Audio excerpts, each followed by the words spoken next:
وعلى آله وأصحابه وأزواجه وذريته وأحبابه وعلماء أهل سنته وأولياء ملته وشهداء محبته أجمعين. أما بعد فأعوذ بالله من الشيطان الرجيم. بسم الله الرحمن الرحيم. قال الله تبارك وتعالى في القرآن الحكيم: يا أيها الذين آمنوا استعينوا بالصبر والصلاة إن الله مع الصابرين. آمنت بالله صدق الله العظيم. والصلاة والسلام على رسول الله وعلى آله وصحبه أجمعين. الصلاة والسلام عليك يا رسول الله وعلى آلك وصحبه يا حبیب اللہ. اللہ تعالیٰ نے ایمان والوں کو درود پاک کا حکم دیا. جس کے دل میں ایمان ہو وہ ادھر ادھر دیکھے بغیر خود بخود درود پڑھ دیتا ہے. الصلاۃ والسلام علیک وعلی آلک وصحبہ یا حبیب اللہ. الصلاۃ والسلام علیک یا شفیع المذنبین وعلى آلك وأصحابك يا رحمة للعالمين. بعد حمد وثناء باری تعالی اور بعد ہدیہ عقیدت و محبت درود و سلام سیدی محمد مصطفیٰ صلی اللہ علیہ وآلہ وسلم کی بارگاہ منورہ مطہرہ میں پیش کرنے کے بعد نہایت خوش قسمت ہے محترم رانا ریاست علی صاحب نقشبندی اور ان کے صاحبزادگان برادران جنہوں نے ذکر حبیب کی محفل سجا کے خود کو مصطفیٰ کے قریب کیا ہے. آنے والوں کی بھی بڑی خوش قسمتی ہے، خوش نصیبی ہے کہ وہ ان لمحات میں ایسی ایک مجلس میں بیٹھے ہیں جو اول تاخر ادب سے حاضری دینے والوں کو مقبول بارگاہ الہی بناتے ہیں. اصلاحی حوالے سے گفتگو کا حکم ہوا ہے تو قرآن حکیم کی ان آیات کا آسرا لیا ہے. اللہ تعالیٰ ارشاد فرماتا ہے: اے ایمان والو مدد طلب کرو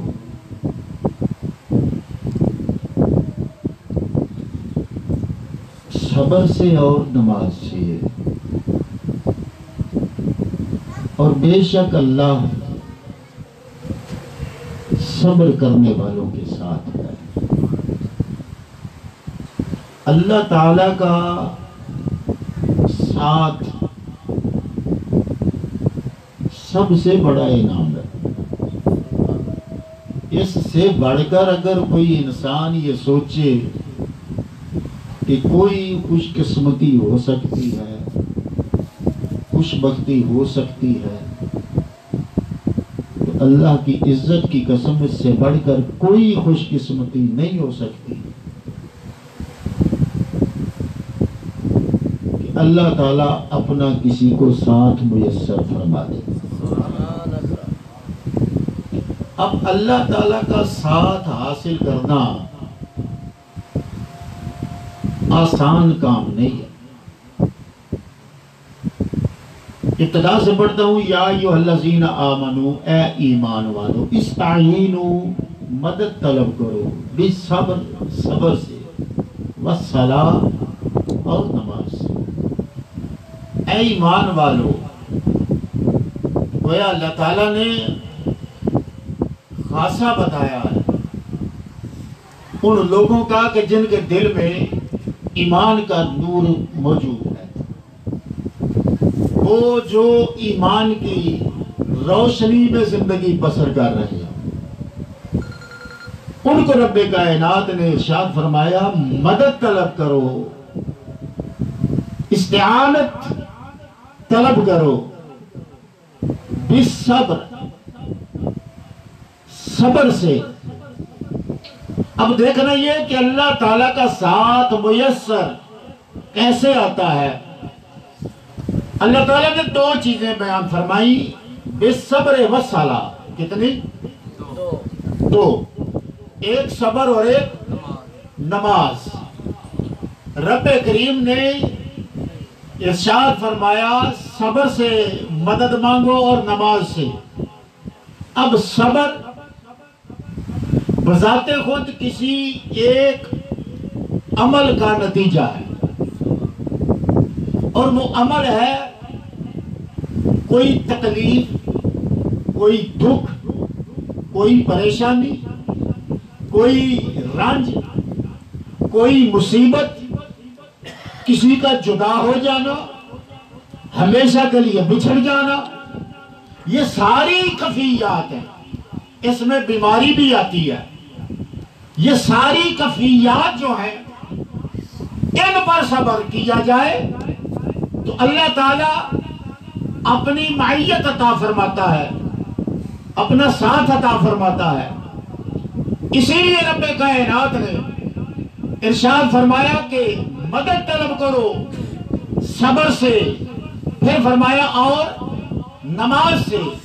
گویا ایک طرف دنیا بھر کی ساری مصیبتیں، کہیں روزگار کا غم، کہیں کسی یار کی تکلیف کو دل میں اٹھانا، کہیں اولاد کے دکھ، ماں کی تکلیف، باپ کی پریشانی، کہیں بیماری کا بدن کو لگ جانا، کہیں کسی بچے کا بیمار ہو جانا۔ اب ایک طرف صبر سے مدد ہے، یہ سارے معاملات تکالیف والے ہیں، اور دوسری طرف فرمایا نماز سے مدد طلب کرو۔ گویا وہاں بھی تکلیف والا عمل ہے جس سے گزرنا ہے، اور نماز پڑھنا بھی ایک تکلیف والا عمل ہے۔ کیوں کہ اس کے لیے اٹھنا پڑتا ہے، کام کاج چھوڑنا پڑتا ہے۔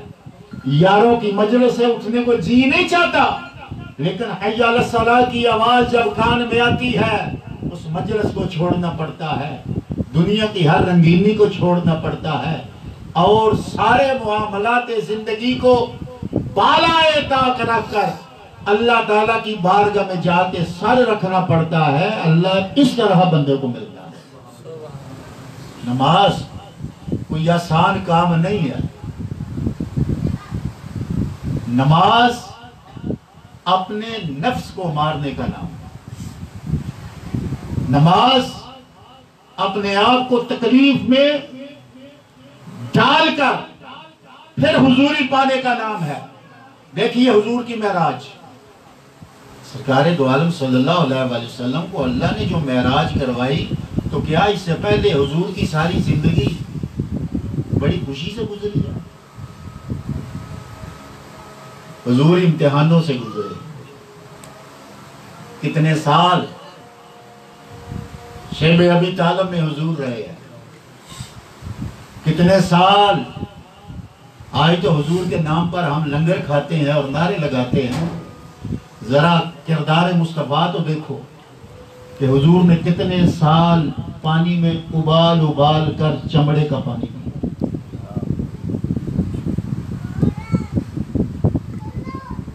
کتنی تکلیف دیکھی ہے۔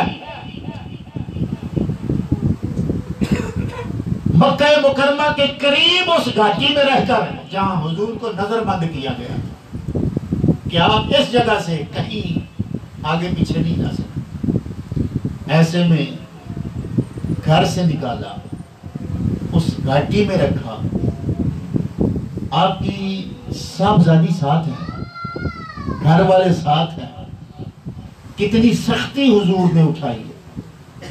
پھر سرکار دو عالم صلی اللہ علیہ وآلہ وسلم کی زوجہ محترمہ تمام ایمان والوں کی ماں حضرت خدیجہ الکبریٰ رضی اللہ تعالی عنہا آپ ساتھ چھوڑ گئے، وفات پا گئے۔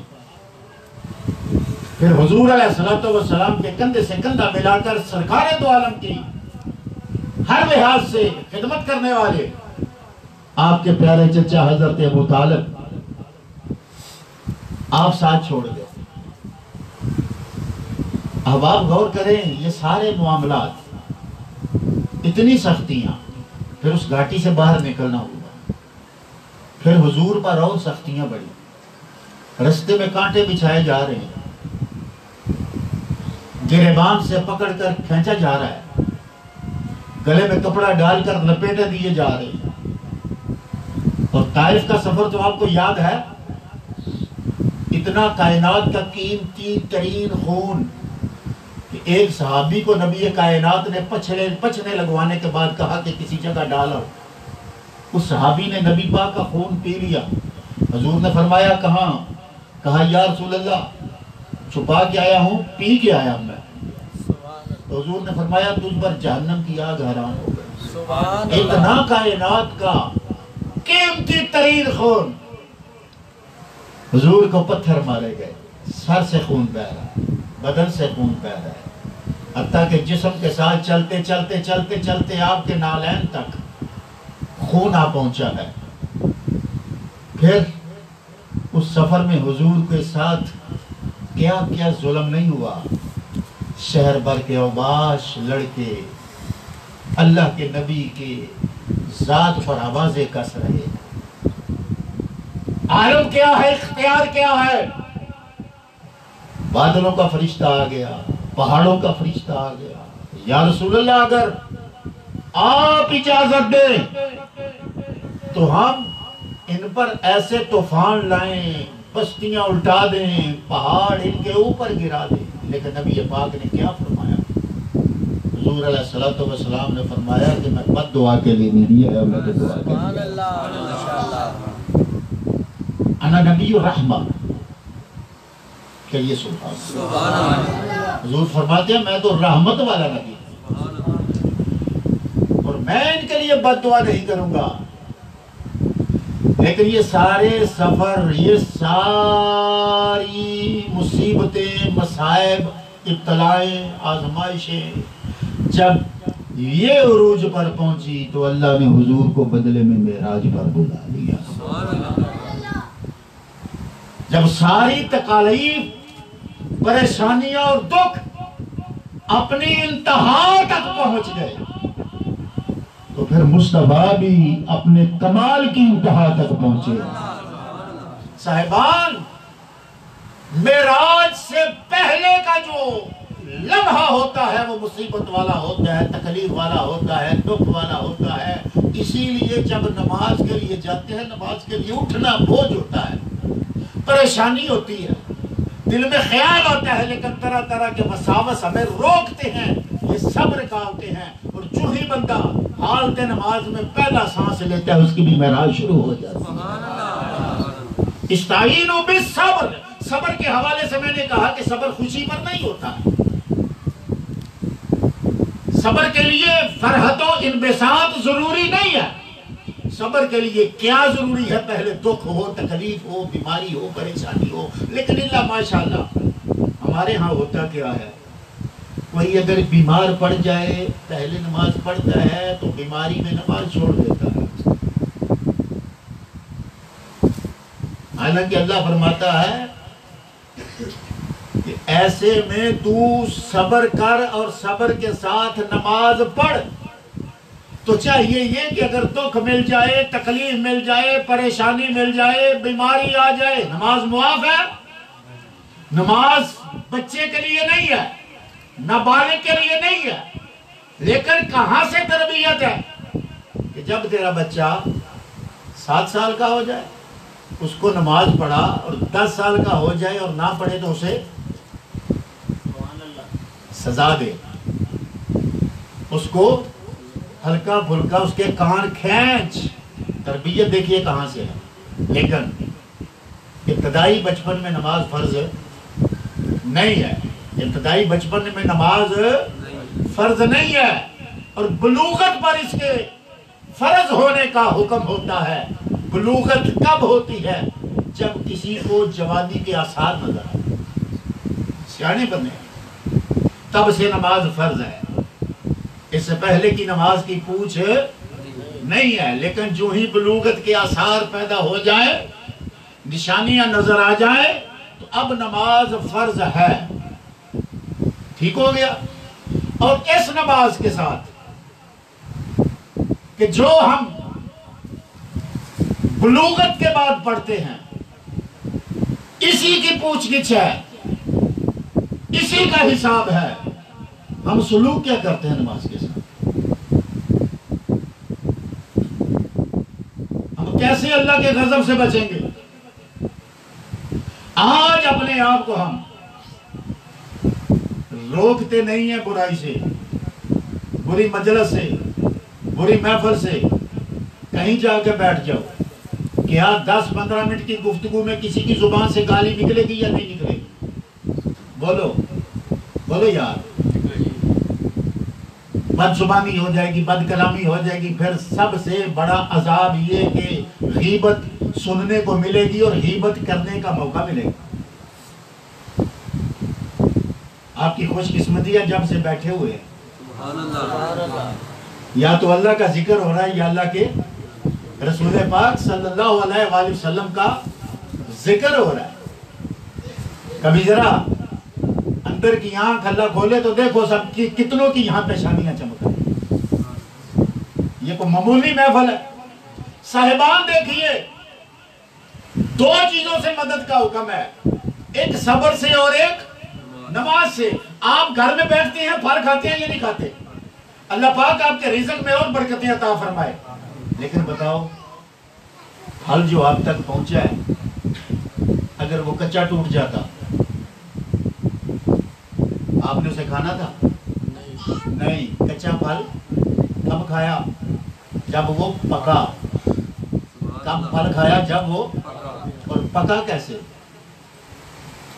اس نے شاخ کو چھوڑا نہیں ہے، وہ دن بھی شاخ کے ساتھ رہا ہے اور رات کو بھی شاخ کے ساتھ رہا ہے۔ اس نے تپتی ہوئی دھوپ کو اپنے بدن پر جھیلا ہے، اس نے موسم کی سختیوں کا مقابلہ کیا ہے۔ نتیجہ یہ نکلا کہ اس نے شاخ کو چھوڑا نہیں ہے، سختیوں کو برداشت کیا ہے، پھر وہ محبوب کے لبوں تک پہنچا ہے۔ اسی طرح تیرے لیے بھی ایک مثال ہے، تو بھی ایک پھل ہے۔ وَلَنَبْلُوَنَّكُمْ بِشَيْءٍ مِّنَ الْخَوْفِ وَالْجُوعِ وَنَقْصٍ مِّنَ الْأَمْوَالِ وَالْأَنفُسِ وَالثَّمَرَاتِ۔ تو بھی ایک پھل ہے۔ اگر ایمان کی ٹہنی کے ساتھ جڑا رہے گا، تکالیف کی سختیوں گرمیوں کو برداشت کرتا رہے گا، تو رب کائنات تجھے بھی تیری مقصد تک، منزل تک پہنچا دے گا۔ اور وہ مقصد کیا ہے؟ تیری منزل قرب الہی ہے۔ کیوں؟ کہ خدا کے ذات سے انہیں ایمان والا رہتا ہی نہیں ہے، اور رب کائنات تکالیف سے گزار کر، مصائب سے گزار کر، نقصانوں سے گزار کر، دکھوں کی بھٹی سے گزار کر آخر کار اپنا قرب عطا فرما دیتا ہے۔ حسین ایسے ہی حسین ہے۔ ذرا دیکھیے تو صحیح، حسین کے راستے میں کیا کیا مناظر ہے۔ لوگ حج کے لیے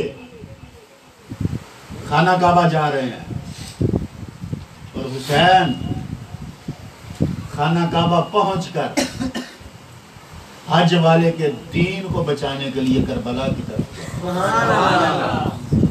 مدینہ چھوڑا، مکہ چھوڑا، حج چھوڑا، پھر کیا ہے؟ گھر بار چھوٹ گیا، عزیز و اقربا رشتہ دار سب چھوٹ گئے، اور پھر تنے تنہا وہ مختصر سا قافلہ، دھوپ ہے یا نہیں ہے، سختی ہے یا نہیں ہے۔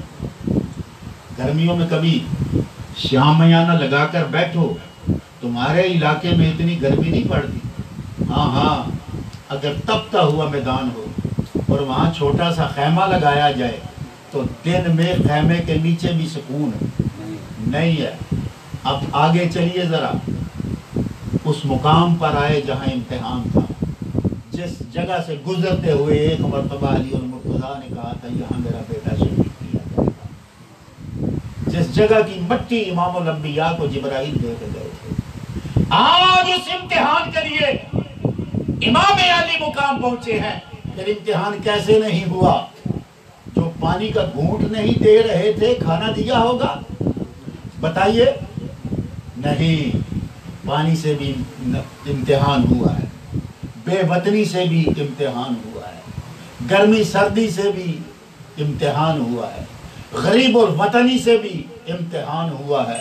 پھر ایسے میں یہاں تک بات رہ جاتی تو کوئی اور بات تھی، پھر اپنی اولاد، اپنے بھتیجے، اپنے بھائی سامنے قربان ہو رہے ہیں، حسین کمپرومائز کر جائیں۔ فرمایا نہیں، اگر آج کمپرومائز کر گیا، آج دین کے نام پر کسی سے معاہدہ کر گیا تو کل دین کے لیے پھر کوئی کھڑا ہونے والا نہیں رہے گا۔ آج میں دین کی عظمت و عزت و ناموس کو بچانے کے لیے اگر اپنی جان دوں گا تو زمانے میں مثال بن جائے گی۔ جو حسینی ہے وہ کل بھی دین کے لیے سر کٹانا جانتا تھا، جو حسینی ہے آج بھی سر کٹانا جانتا ہے۔ نعرہ تکبیر، نعرہ رسالت، نعرہ حیدری، عظمت و شان مصطفیٰ، مقام مصطفیٰ، کلمہ والے۔ چاہیے یہ کہ جتنی زیادہ تکالیف ہوں، جتنے زیادہ غم ہوں، جتنی زیادہ بیماری بڑھ جائے، رزق کی کمی ہو جائے، آل اولاد کا نقصان ہو جائے، اتنا ہی ڈٹ جانا ہے۔ اس چیز پر کہ مالکہ تیری رضا، یہ تیری مرضی ہے، میں تیری رضا پہ راضی ہوں، میں تیرے لیے جو تو نے فیصلہ کیا ہے میرے لیے، تیرے ہر فیصلے پر میں راضی ہوں۔ تو اللہ اس طریقے سے بندے کو اپنا قرب عطا فرماتا ہے۔ کسی بھی کامیاب آدمی سے پوچھو کہ تم ایسے ہی اس سیٹ پر آ گئے، وہ کہے گا نہیں، مجھے بہت سی تکالیف، بہت سی مصیبتوں کا منہ دیکھنا پڑا ہے۔ اگر اللہ کا قرب چاہتے ہیں تو اپنے جسم کو سخت بنانا پڑے گا۔ کیسے؟ اس جسم کو عادی بنانا پڑے گا اللہ کی بارگاہ میں جھکنے کے لیے۔ تیرے من کا سر بھی خدا کے آگے جھکے اور تیرے تن کا سر بھی خدا کے آگے جھکے۔ اندر کی تکالیف کے لیے من کا سر ہے اور باہر کی تکالیف کے لیے تن کا سر ہے۔ اسی لیے فرمایا استعینوا بالصبر والصلاۃ ان اللہ مع الصابرین۔ رب کریم نے فرمایا مدد طلب کر، کس سے؟ صبر سے۔ اچھا صبر ہے کیا؟ صبر ایک خوبی ہے، یہ بات بھی سمجھنے والی ہے۔ سننا چاہتے ہیں؟ تو سننا چاہتے ہیں کہ سبحان اللہ۔ صبر کیا ہے؟ ایک خوبی ہے۔ اچھا یہ دیکھیے آپ کے سامنے لائٹ جل رہی ہے، اگر اس کے اندر جلنے کی صلاحیت نہ ہو تو یہ یہی لگی رہے گی یا اس کو بدل دیا جائے گا؟ اس کی خوبی کیا ہے؟ یہ روشنی دے رہی ہے۔ پنکھے کی خوبی کیا ہے؟ یہ ہوا دے رہا ہے۔ پھول کی خوبی کیا ہے؟ وہ اور سورج کی خوبی کیا ہے؟ اور چاند کی خوبی کیا ہے؟ چاندنی۔ اور پھل کی خوبی کیا ہے؟ مٹھاس۔ توجہ فرمائیے نا، یہ خوبیاں ہیں۔ خوبی اور ہوتی ہے جس کا تعلق کسی شے سے ہوتا ہے۔ روشنی کا تعلق کس سے ہے؟ سورج سے ہے۔ ہوا کے چلنے کا تعلق پنکھے سے ہے۔ اس لو کا تعلق بلب سے ہے۔ خوشبو کا تعلق پھول سے ہے۔ سردی کا تعلق برف سے ہے۔ گرمی کا تعلق آگ سے ہے۔ اسی طرح یہ صبر ایک خوبی ہے، اس کا تعلق صبر سے ہے۔ کوئی صبر کرنے والا ہی نہ ہو تو صبر کیسے سامنے آئے گا؟ سورج ہی نہ ہو تو روشنی کیسے آئے گی؟ بلب ہی نہ ہو تو نور کیسے چھلکے گا؟ پھول ہی نہ ہو تو خوشبو کہاں سے ہوگی؟ اور صابر ہی نہ ہو تو صبر کیسے ہوگا؟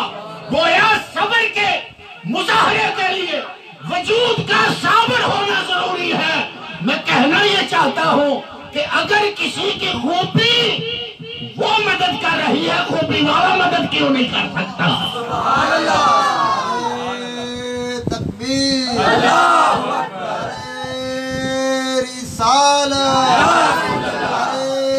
رسالت، عظمت و شان مصطفیٰ۔ اور دیکھیے پھر خوشبوؤں کی بات چھڑ گئی، پھولوں کی بات چھڑ گئی۔ ہر چیز میں کوئی کمال بھی ہوتا ہے اور کوئی نہ کوئی نقطہ زوال بھی ہوتا ہے۔ ہر چیز کا سائیڈ افیکٹ بھی ہوتا ہے، اس میں خوبیاں بھی ہوتی ہیں۔ دیکھیے سورج ہے نا، سورج تو اس کی دھوپ بعض اوقات اچھی لگتی ہے۔ موسم کون سا ہوتا ہے؟ بولیے بولیے۔ اور بعض اوقات اس کی دھوپ سے ہم بھاگتے پھرتے ہیں، موسم کون سا ہوتا ہے؟ گویا ہر چیز کے اندر حدت بھی ہے اور نرمی بھی ہے، شدت بھی ہے، نرمی بھی ہے، حدت بھی ہے، ٹھنڈک بھی ہے۔ اور میں کہنا یہ چاہتا ہوں ہر چیز کوئی نہ کوئی فائدہ دیتی ہے۔ اچھا کسی میں کوئی نہ کوئی نقص ضرور ہے، لیکن ہمارے نبی خلقت مبرأ من کل عیب، کہ اللہ پاک نے حضور کو ہر عیب سے پاک کیا۔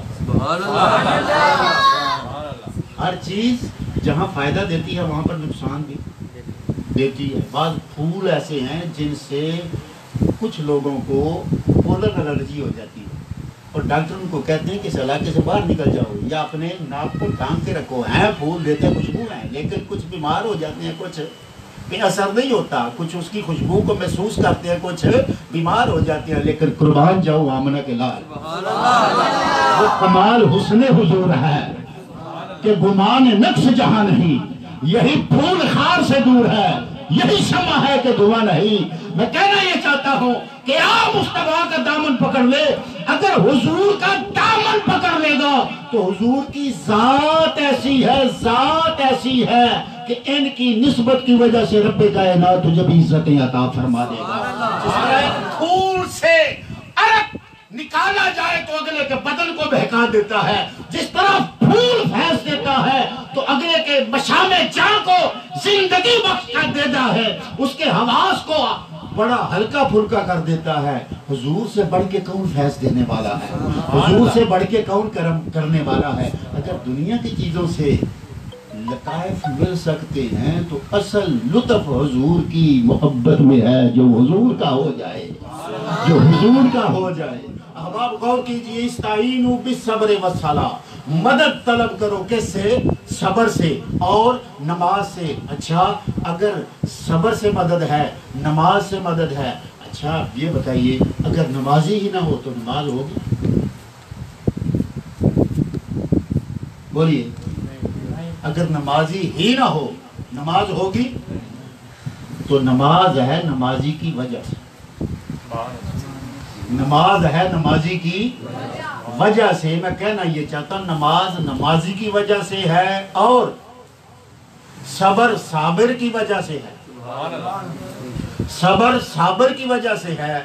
اور سمجھو بات کہ اگر نماز مدد کرتی ہے، صبر مدد کرتا ہے تو ماننا پڑے گا نمازی بھی بدرجہ اولا مدد کرتا ہے اور صابر بھی مدد کرتا ہے۔ اور حضرات صبر کی معراج پر انبیاء ہوتے ہیں۔ حضور فرماتے ہیں جتنے دکھ میں نے دیکھے ہیں اللہ نے کسی نبی کو ایسے دکھ دکھائے نہیں، حضور سے بڑھ کر صابر کوئی نہیں، حضور سے بڑھ کر صابر۔ اور یاد رکھو اسلام کی جتنی ٹرمز ہیں حضور سب کے امام ہیں۔ سبحان اللہ، نعرہ تکبیر، نعرہ رسالت، صاحب تشریف لے، میرا دھیان ہو۔ حضور علیہ السلام اسلام میں جو خوبیاں بیان کی گئی ہیں ان ساری خوبیوں کا حضور امام ہے. حسن کے امام مصطفیٰ ہے، قد کے امام مصطفیٰ ہے، رفتار کے امام مصطفیٰ ہے، گفتار کے امام مصطفیٰ ہے. دیکھیے ایک کی رفتار اتنی ہے، ادھر سے ارادہ کرتا ہے مقام کیا ہے سدرۃ المنتہا، اور منزل کیا ہوتی ہے قدمین مصطفیٰ. ادھر سے ارادہ کرتا ہے، ارادہ کرتے ہی مدینہ طیبہ میں آ جاتا ہے. اچھا اتنی رفتار والے کہیں اس سے بڑھ کر بھی کوئی رفتار والا دیکھا؟ کہا ہاں معراج کی رات میں تھک کے رہ گیا تھا، محمد آگے نکل گئے تھے. حضور رفتار کے بھی معراج ہیں، حضور گفتار کے بھی معراج ہیں. اللہ اکبر. کوئی کائنات میں بتاؤ تو صحیح جس کو ملا ہے حضور کا صدقہ ملا ہے، لیکن کائنات میں کوئی ایک ہی دہن ہے جس کی زبان سے رب کہتا ہے مصطفیٰ تو نہیں میں کلام کر رہا ہوں. حضور رفتار کے بھی امام ہے، حضور گفتار کے بھی امام ہے، حضور کردار کے بھی امام ہے. وَإِنَّكَ لَعَلَىٰ خُلُقٍ عَظِيمٍ. رب کائنات کہہ رہا ہے سونا تو اخلاق کی عظمتوں کا حامل ہے. وَإِنَّكَ لَعَلَىٰ خُلُقٍ عَظِيمٍ. حضور اخلاق کے بھی امام ہیں، حضور ہر چیز کے امام ہیں. نبی کتنے ہزاروں، 1,00,000 کئی ہزار، اور ہر نبی کے اندر رب نے بے شمار خوبیاں رکھی ہوتی ہیں، اور حضور تو نبیوں کے بھی امام ہیں. تو ہمارے نبی پاک صلی اللہ علیہ وسلم، یہ انبیاء جو ہوتے ہیں نا، یہ ہر چیز کی پیک پر ہوتے ہیں، اونچائی پر ہوتے ہیں. اور استعین و بالصبر، اگر صبر مدد کر سکتے تو صبر کیوں نہیں؟ حضرت موسیٰ علیہ السلام بڑا صبر کیا. کب؟ جب کہا یا اللہ میں تجھے دیکھنا چاہتا ہوں. مقام صبر تھا لان کر کیا تھا؟ یہ مقام صبر تھا کہ موسیٰ تو مجھے دیکھ سکتا. اور حضور علیہ السلام جب معراج کے سفر پر تھے تو چھٹے آسمان پر حضرت موسیٰ علیہ السلام سے ملاقات ہوئی. تو باتوں کے دوران واپسی پر جب حضرت موسیٰ نے پوچھا یا رسول اللہ آپ گئے آپ کو کیا ملا؟ کیونکہ حضور سے اس لیے پوچھا کہ حضرت موسیٰ طور پر جاتے تھے تو اللہ خالی ہاتھ بھیجتا نہیں تھا، تو وہی پریکٹیکل تھا. اللہ کی بارگاہ سے واپس آئے نا تو حضرت موسیٰ پوچھتے ہیں آپ گئے تھے کیا ملا؟ نبی پاک نے فرمایا 50 نمازیں. کتنی؟ 50 نمازیں. حضرت موسیٰ کہنے لگے آپ کی امت اتنی نمازیں کام کروائیے. موسیٰ کیوں کہہ رہے ہیں کہ کام کروائیے؟ آپ کی نگاہ میں اللہ کا حکم نہیں ہے؟ اللہ کا حکم ہے کتنی ہے؟ 50. آپ یہ کیوں کہہ رہے ہیں کام کروائیے؟ کہا تم زمین والے انکار کرو تو کرو، ہم آسمانوں کے رہنے والے اختیار مصطفیٰ کو مانتے ہیں. ہم اختیار مصطفیٰ کو مانتے ہیں. الغرض مختلف روایتیں ہیں، 5 چکر لگائے، 9 چکر لگائے، کتنی رہ گئی؟ اور بار بار کیا کہتے رہے موسیٰ علیہ السلام؟ کام کروائیں کام کروائیں کام کروائیں. موسیٰ علیہ السلام موت کا ذائقہ چکھ چکے یا نہیں چکھ چکے؟ بولیے حدیثوں میں یہ بات ہے یا نہیں ہے نا نمازیں کم کروانے والی؟ تو معلوم یہ ہوا کہ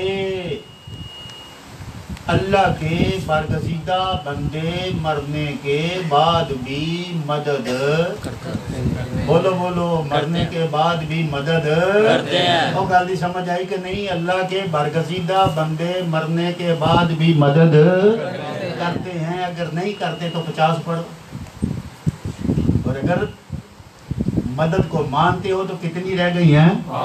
5. استعینوا بالصبر والصلاۃ ان اللہ مع الصابرین. اللہ میری آپ کی حاضری قبول فرمائے. سجرہ شریف پڑھا جائے گا، اس کے بعد سلام کے 2 شعر ہوں گے، دعائے خیر ہوگی، لنگر ہوگا، لنگر کے بعد نماز ہوگی.